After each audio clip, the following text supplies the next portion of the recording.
Okay, so I just watched an interview between Bill Maher and Riley Gaines about her being forced to compete against Leah Thomas. And for those of you who don't know, Leah Thomas is a man who's 6'4", who swam and competed at the collegiate level against other men, and then inserted himself into the women's division by declaring that he was a woman.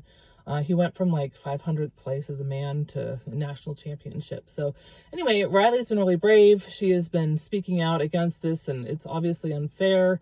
Everybody knows that. If you don't, you have an honesty problem. Check your heart a little bit.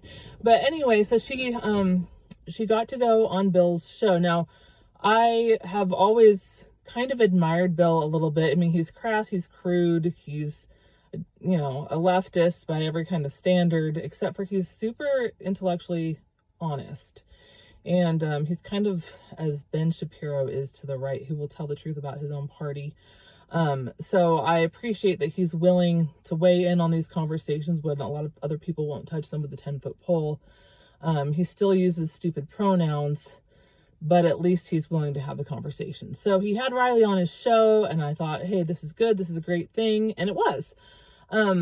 But there were a couple of things in the interview that made me really irritated and uncomfortable and just kind of like, ugh. And specifically, Bill Maher kind of forced Riley into a 5-minute discussion about the details of Leah Thomas's penis. And, a lot of people will say, well, that's just how he is, but it was profoundly uncomfortable for her. She didn't want to have to sit here on live television and talk about the details of, a man's genitalia. But it was almost as though Bill Maher kind of relished the ability to make her uncomfortable. And I just thought it was really inappropriate, and it really bothered me. And then like later in the show, he came back and here he visited it again. He kept, every time he could say her cock, he would, because he thought it was just so funny. And then he continued and had to kind of reduce Riley at a point in the conversation to her own genitalia by saying something like, you threw your clit in the water or the pool. Like, who says that and why? And, I'm not saying that anybody should be canceled. That's not how I roll. I don't think people should be canceled. I don't think Bill Maher should be canceled. But I do think that type of discourse should be checked, and I do think that we should be talking about it. Now, Riley didn't say that she was uncomfortable. She didn't complain. She took it like a champ. You can see her make a decision just to kind of play along. She was a good sport, but I want to have a conversation about why we have to be a good sport about this kind of stuff. And I want to have that conversation without being perpetually told that I'm a prude or that I am anti-male, that I have been poisoned by feminism, that I hate men, that all men talk like this, that this is just locker room talk, because it's kind of a sentiment that gets recycled over and over. And I'm kind of tired of it. And I think a lot of women probably are. Like, I remember the 2016 elections. If you want to save the babies, you have to be okay with, grab her by the pussy.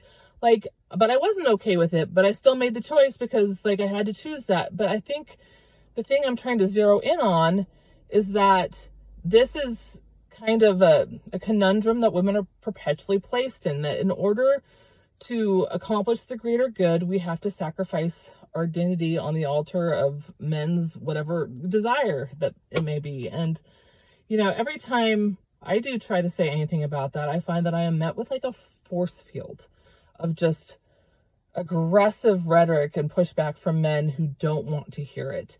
And I had a similar experience this week when I was just really irritated by the right's decision to platform Andrew and Tristan Tate. This is not hard. Okay, these guys are on film beating women with belts. I know that these women consented, but that doesn't make it moral.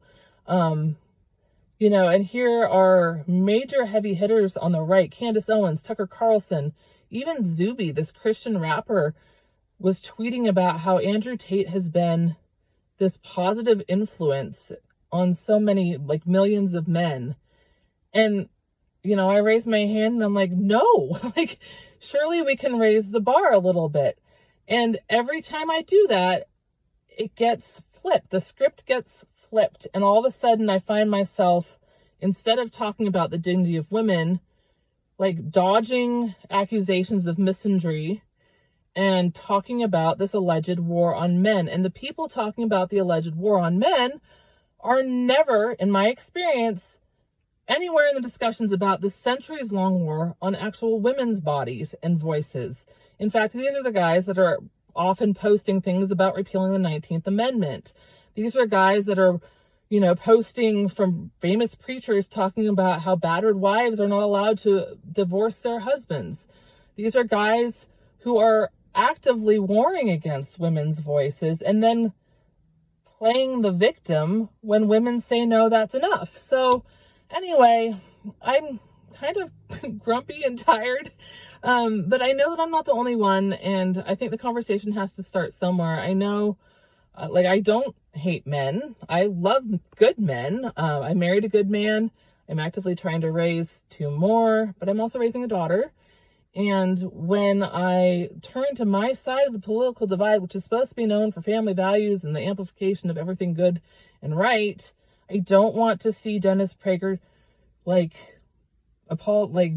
supporting child porn, even if it's animated. I don't want to see Candace Owens and Tucker Carlson acting like Andrew Tate is the poster child for the war on men. I just think that we can do better, and I just hope that we will.